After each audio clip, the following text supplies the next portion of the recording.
जी अस्सलाम वालेकुम व्यूअर्स। मैं हूं सर जैन। आप देख रहे हैं Z A maths tricks. Student, आज हम नाइन्थ साइंस का चैप्टर नंबर 1 स्टार्ट करेंगे। अब आप जानते हैं न्यू नाइन्थ का जो सिलेबस है साइंस और आर्ट्स का एक ही है और एक ही बुक है इनकी। सो बहुत से बच्चों की कॉल्स मैसेजेस आ रहे थे कि सर न्यू नाइन्थ का जो है ना लेक्चर्स अपलोड करें, न्यू नाइन्थ के लेक्चर्स अपलोड करें। सो आज मौसम प्यारा था तो अल्लाह ताला ने हिम्मत दी तो मैंने कहा लेक्चर बनाते हैं। तो आप जानते हैं स्टूडेंट टाइम निकालना बहुत मुश्किल होता है, तो आप दुआ किया करें मेरे लिए। तो अल्लाह ताला मुझे और आपको हमारे नेक मकसद में कामयाबी अता फरमाए, आमीन सुमामीन। लेक्चर स्टार्ट करते हैं। चैप्टर नंबर 1 का स्टूडेंट नाम है real numbers.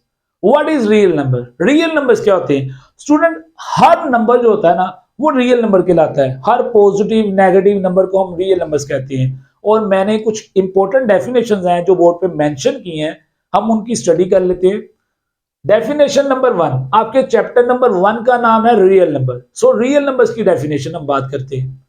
Every rational and irrational number is called real number. Her rational और इररेशनल नंबर्स क्या कहलाते हैं? Real numbers.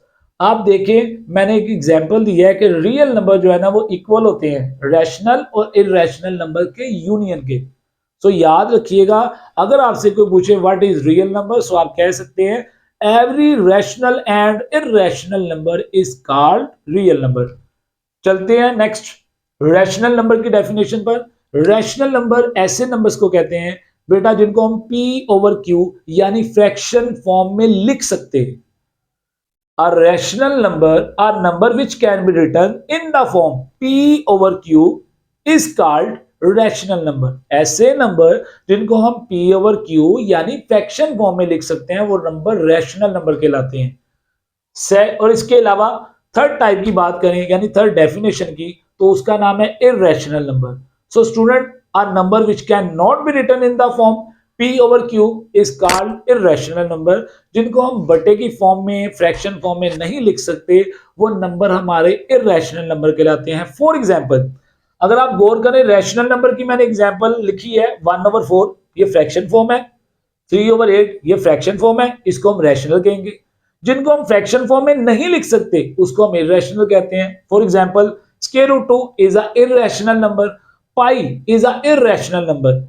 सो तीन डेफिनेशन अभी तक आपने पढ़ी। Real number, every number is called real number. Second, rational number, a number which can be written in the form p over q is called rational number।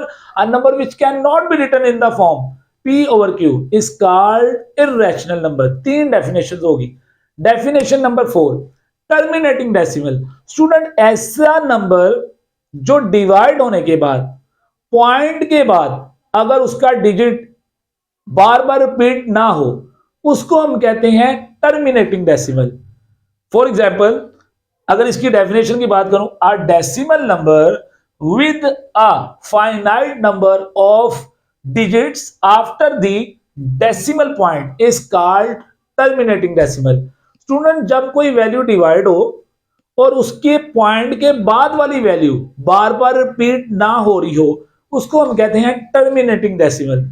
वो student जिसमें value divide होने के बाद point के बाद value बार बार repeat हो उसको हम कहते हैं non terminating and recurring. The decimal number with the repeating pattern of digits after the decimal point are called non terminating and recurring decimal. जिन नंबर्स को हम डिवाइड करें और उनके डेसिमल के बाद वाली वैल्यूज बार बार रिपीट हो रही हो उसको हम कहते हैं non terminating and recurring. For example, 1/3 को आप डिवाइड करें, आंसर आता है 0.33333। तो 3 जो है डेसिमल के बाद बार बार रिपीट हो रहा है, सो इसको हम कहेंगे non terminating and recurring decimal. So student, ये इंपॉर्टेंट डेफिनेशन थी जो मैंने आपसे डिस्कस की। चलते हैं इसकी एक्सरसाइज नंबर 1.1 पर। सो स्टूडेंट कहते हैं identify rational and irrational number. अब मेरे पास कुछ क्वेश्चंस हैं जिसको मैंने पहचान करनी है कि रैशनल नंबर कौन से हैं, इररेशनल नंबर कौन से हैं। सो इसका क्वेश्चन नंबर 1 है 2.353535। स्टूडेंट, हमने तो पढ़ा था जो वैल्यू फ्रैक्शन फॉर्म में लिखी जाती है वो रैशनल नंबर कहलाती है, और इसमें तो पॉइंट के बाद यानी डेसिमल के बाद बार बार वैल्यू रिपीट हो रही है, तो हमने तो फ्रैक्शन फॉर्म पढ़ा था। अब अगर ऐसा क्वेश्चन आ जाए तो उसमें हम कैसे इसकी पहचान रखेंगे? याद रखिएगा, अगर डेसिमल के बाद डिजिट्स बार बार रिपीट हो रहे हो स्टूडेंट्स, अगर डेसिमल के बाद डिजिट्स जो है बार बार रिपीट हो, उसको हम रैशनल नंबर भी कहते हैं, ठीक है। और जिसमें डेसिमल के बाद वाली वैल्यूज बार बार रिपीट नहीं होती, वो इररेशनल नंबर्स कहलाते हैं। ये है इनका एक पॉइंट, जिसको याद हो गया उसको ये सभी क्वेश्चंस आ गए। अगर डेसिमल के बाद पॉइंट यानी पॉइंट के बाद जो वैल्यू बार बार रिपीट होगी वो रैशनल कहलाएगी, और डेसिमल के बाद अगर वैल्यू बार बार रिपीट नहीं होगी वो इररेशनल नंबर कहलाएगी। लाइक क्वेश्चन नंबर 1, पॉइंट के बाद देखें 35 जो है बार बार रिपीट हो रहा है, सो ये रैशनल नंबर कहलाएगा। पार्ट नंबर 2, 0.6 बार, इस बार का मतलब है इसके 6 बार बार रिपीट हो रहा है। सो हम जानते हैं कि डेसिमल के बाद अगर कोई डिजिट बार बार रिपीट हो वो क्या कहलाता है? रैशनल नंबर कहलाता है। पार्ट नंबर 3, 2.236007, अगर आप गौर करें पॉइंट के बाद वाली वैल्यू रिपीटेड नहीं है, सो रिपीटेड नहीं है, सो इसलिए हम इसको इररेशनल नंबर कहेंगे। पार्ट नंबर 4, आप जानते हैं स्क्वायर रूट वाली वैल्यू को हम क्या कहते हैं? Irrational number. पार्ट नंबर 5, ई, बेटा ई की एक वैल्यू होती है मैथ्स में 2.7127, आप गौर करें डेसिमल के बाद वाली वैल्यूज रिपीटेड नहीं है, सो इसको हम कहेंगे इज अ इररेशनल नंबर। 6, पाई, इसको क्या पढ़ते हैं? पाई, PIE, पाई। स्टूडेंट पाई जो है ये भी एक इररेशनल नंबर होता है, क्योंकि पाई की जो वैल्यू होती है ना वो होती है 22/7। जब आप 22/7 को डिवाइड करते हैं ना, इसमें पॉइंट के बाद नंबर रिपीटेड नहीं होता, सो ये भी एक इररेशनल नंबर है। Part number 7, 5 plus square root 11, ये भी एक इररेशनल नंबर है। 8 स्क्वायर रूट वाली वैल्यू है, ये भी एक इररेशनल नंबर है। पार्ट नंबर 9, 5/4, 5/4 जब स्टूडेंट आप डिवाइड करेंगे ना, इसमें पॉइंट के बाद वाली वैल्यू जो होगी ना वो रिपीटेड होगी, सो इसलिए उसने इसको रैशनल नंबर कहा है। और आप पार्ट नंबर 10 की तरफ देखें तो पार्ट नंबर 10 जो है वो दो नंबर्स का प्रोडक्ट है, और दो इररेशनल नंबर्स का जो कॉन्जुगेट होता है ना वो एक रैशनल नंबर कहलाता है। सो 10th वाला जो आंसर आ गया वो मेरे पास आ गया, ये भी एक रैशनल नंबर है। सो मैं अगर इसका आपको बताता चलूं, the product of two conjugate, the product of two conjugate irrational number is called rational number, ये 10th वाले का आंसर है। सो ये था 1.1 का क्वेश्चन नंबर 1। चलते हैं क्वेश्चन नंबर 2 की तरफ। स्टूडेंट चलते हैं एक्सरसाइज नंबर 1.1 के क्वेश्चन नंबर 2 की तरफ। रिप्रेजेंट ऑन नंबर लाइन, इस गिवन क्वेश्चन को मैंने नंबर लाइन पर ड्रा करना है। स्टूडेंट आप जानते हैं कि नंबर लाइन जो है आप छोटी क्लासेस से करते आ रहे हैं।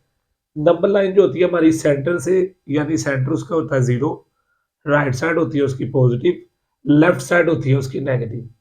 मैंने इस गिवन क्वेश्चन को इस नंबर लाइन पर ड्रा करना है। पहली बात, मेरे पास जो गिवन क्वेश्चन है ये पॉजिटिव वैल्यू है और पॉजिटिव वैल्यू आप जानते हैं 0 से राइट साइड होगी। तो अगर हमने इस वैल्यू को नंबर लाइन पर ड्रा करना है तो देखिएगा, सबसे पहली बात आप देख सकते हैं यहाँ पर नंबर है 4। इस 4 का मतलब है 4 पॉजिटिव है, तो मुझे 0 से पहली बात 4 तक जाना है।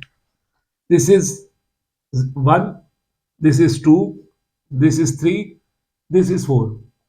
अब 4 के आगे जो 1/3 है इसका क्या मतलब है? आप नीचे डिनोमिनेटर में देख सकते हैं क्या नंबर पड़ा हुआ है? 3। इसका मतलब है 4 से आगे इसके 3 पार्ट है। ये 4 है, इसके आगे इसके 3 हिस्से हैं, 1, 2 और ये 3। लेकिन हमने जाना कहां पर है वो ऊपर वाली वैल्यू बताएगी, यानी 4 से आगे उसके 3 हिस्से हैं, हमने सिर्फ उसके फर्स्ट पार्ट तक जाना है। यानी ये 4 आ गया, ये 4 से आगे 1 2 3, ये उसके 3 हिस्से आ गए। हमने कहां पर जाना है? 4 से 1 तक। सो 4 से 1 तक स्टूडेंट ये है, तो ये इसकी नंबर लाइन बनती है यहां पर। सिमिलर इसका जो सेकंड पार्ट है वो है -2 into 1/7। First of all number line कहां से स्टार्ट होती है? 0 से, right side positive, left side negative. अब जो गिवन क्वेश्चन है स्टूडेंट वो है नेगेटिव वैल्यू। आप जानते हैं नेगेटिव वैल्यू हमेशा 0 से लेफ्ट साइड पे होगी, तो सबसे पहले आप देखें -2, -2 का मतलब है मुझे 0 से सबसे पहले -2 तक जाना है। सो ये 0 रहा, दिस इज 1, दिस इज 2। -2 के आगे मैंने इस नंबर लाइन को कैसे ड्रा करना है स्टूडेंट? -2 के आगे अब देखिए 1/7 है। मैंने आपको पहले भी बताया है कि हम क्या करेंगे, नीचे वाली वैल्यू को देखेंगे। -2 से आगे इसके 7 पार्ट्स हैं। ये रहा -2, ये उसके पार्ट्स, दिस इज 1 2 3 4 5 6 7। और हमने जाना कहां पर है? -2 से 1 तक।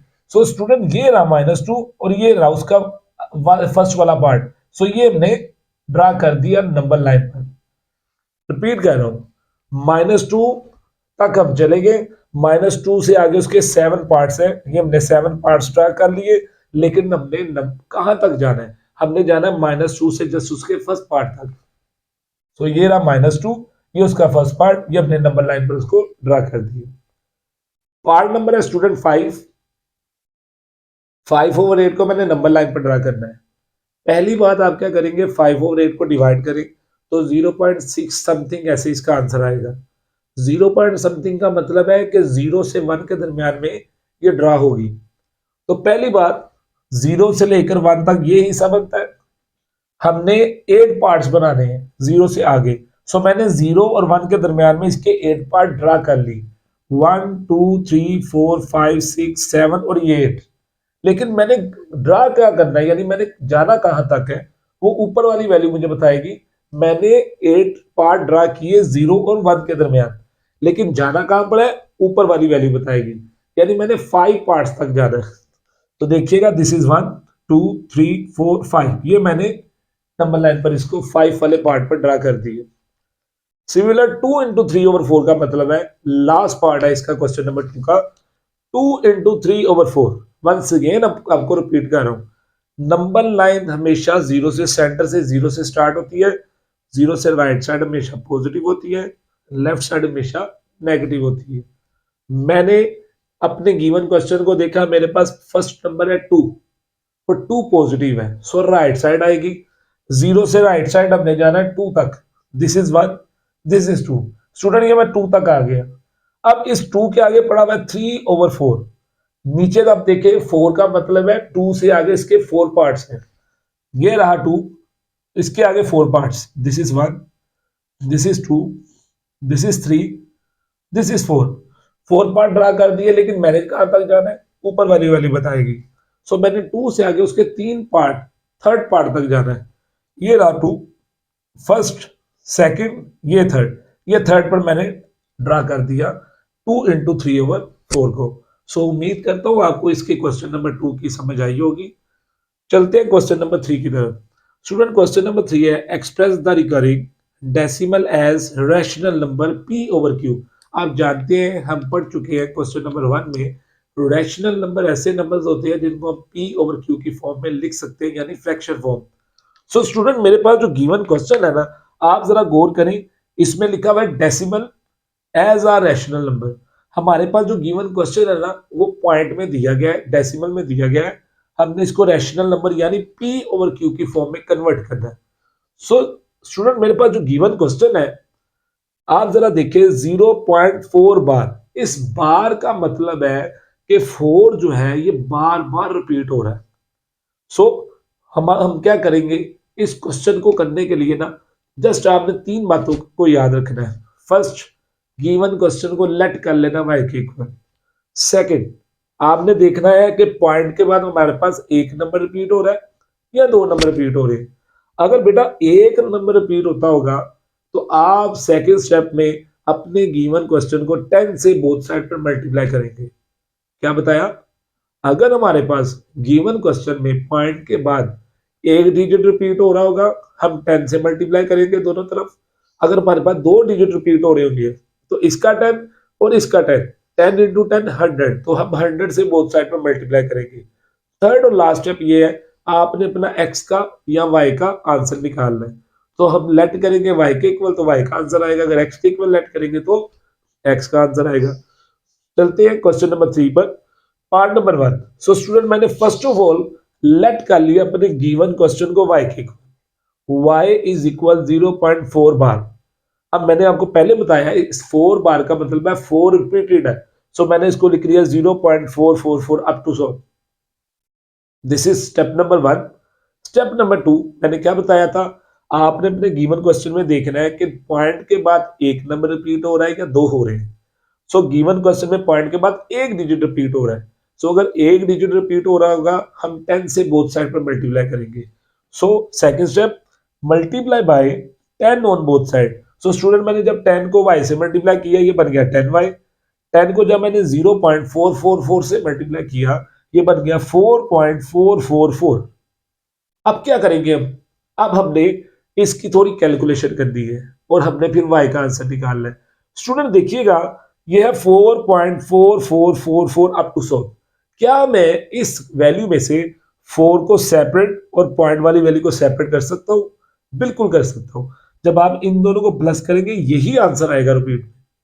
अगर हम इन दोनों वैल्यूज को प्लस करें तो दोबारा हमारा यही आंसर आएगा। इट्स मीन दैट हम इस वैल्यू में से पॉइंट वाली वैल्यू को सेपरेट कर सकते हैं और पॉइंट से पहले वाली वैल्यू को सेपरेट कर सकते हैं। उसकी रीजन क्या है? उसकी रीजन ये है कि ये पॉइंट वाली वैल्यू जो है हमारा गिवन क्वेश्चन है और ये गिवन क्वेश्चन किसके इक्वल था स्टूडेंट?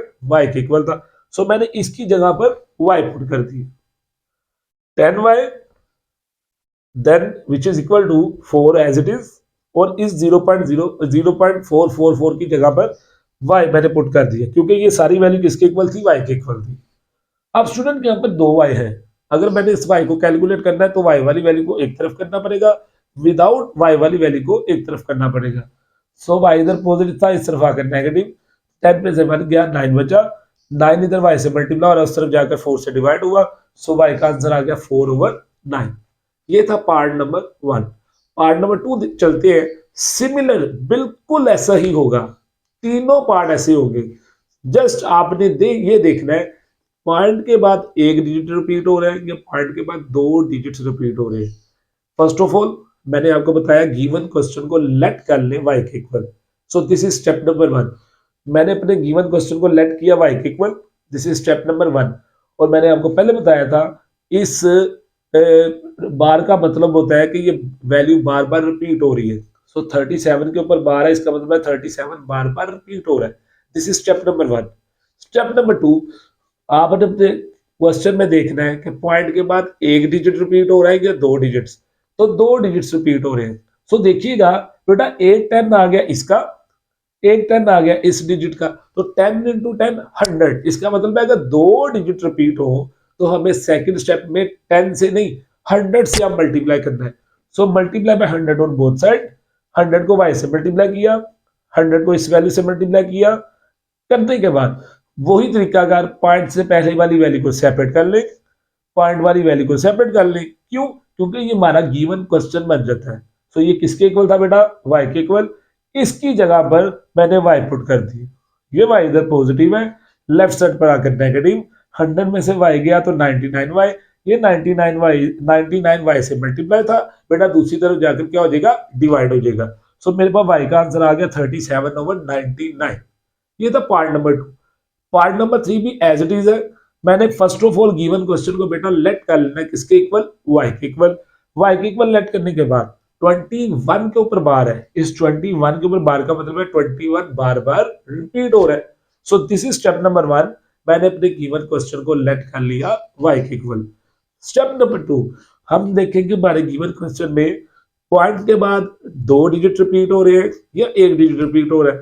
तो मेरा पॉइंट के बाद दो डिजिट्स रिपीट हो रहे हैं, इसका मतलब है अगर दो डिजिट्स रिपीट हो रहे हैं तो हमें सेकंड स्टेप में 100 से मल्टीप्लाई करना पड़ेगा। So multiply by 100 on both side. So student जब मैंने y को इस y को 100 से मल्टीप्लाई किया 100y बन गया। सो 100 को जब इस वैल्यू से मल्टीप्लाई करेंगे वो 21.21 अप टू 100 यानी वो रिपीटेड बन जाएगी वैल्यू। वही तरीका का पॉइंट से पहले वाली वैल्यू को सेपरेट कर दिया, पॉइंट वाली वैल्यू को बेटा सेपरेट कर दिया। क्यों सेपरेट किया? क्योंकि ये हमारा क्वेश्चन बन जाता है। ये वैल्यू किसके इक्वल थी? देखिएगा y की इक्वल थी। सो मैंने इस वैल्यू की जगह पर y पुट कर दिया। y राइट साइड पर पॉजिटिव था, लेफ्ट साइड पर आके नेगेटिव हो गया। अब 100y में से 1y गया तो बचा 99y। 99y से मल्टीप्लाई था, उस तरफ जाकर डिवाइड हुआ। अगर तो वैल्यू की कटिंग हो रही है तो कर दे, अदरवाइज वही आंसर है। 3 के टेबल में 21 आता है, 3 7 जा 21 और 3 3 जा 9, 3 3 जा 9, सो 7/33 की अब फर्दर कटिंग नहीं हो सकती, सो वाई का आंसर आ गया 7/33। सो स्टूडेंट ये था आज का topic, exercise number 1.1, question number 1, question number 2, question number 3। सो उम्मीद करता हूँ आपको लेक्चर की समझ आई होगी। अगर तो अभी तक आपने मेरा चैनल सब्सक्राइब नहीं किया तो मेरा चैनल सब्सक्राइब करना मत भूलिएगा। मिलते हैं इंशाल्लाह नेक्स्ट लेक्चर में। अल्लाह हाफिज।